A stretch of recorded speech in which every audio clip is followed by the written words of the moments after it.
So ngayon guys, dito ako sa medyo mataas na part guys. O ayan, papakita ko sa inyo guys yung mataas na part niya guys. May mga bato-bato guys. Tingnan nyo guys, ang ganda guys. Oh. Ayan, akyat pa ako guys.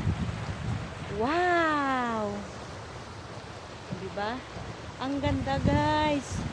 Tingnan nyo naman guys. So iikot tayo. May cottage yun sa taas guys. So, pero walang nag-occupy.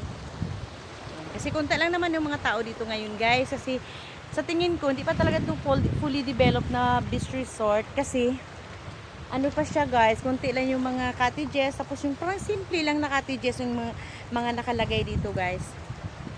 Tsaka parang nakatago siya kasi yung sasakyan namin hindi makapasok hanggang doon na sa labasan. Bali lalakarin mo lang papasok.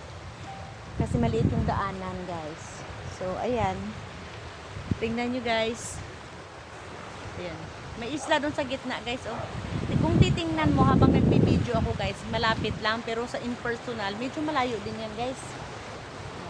Tapos doon sa likod ko guys, meron ding mga kakahuyan. Ayun. Tingin mo lang malapit. Pero pag nandito ka guys, malayo yan guys. Ito oh.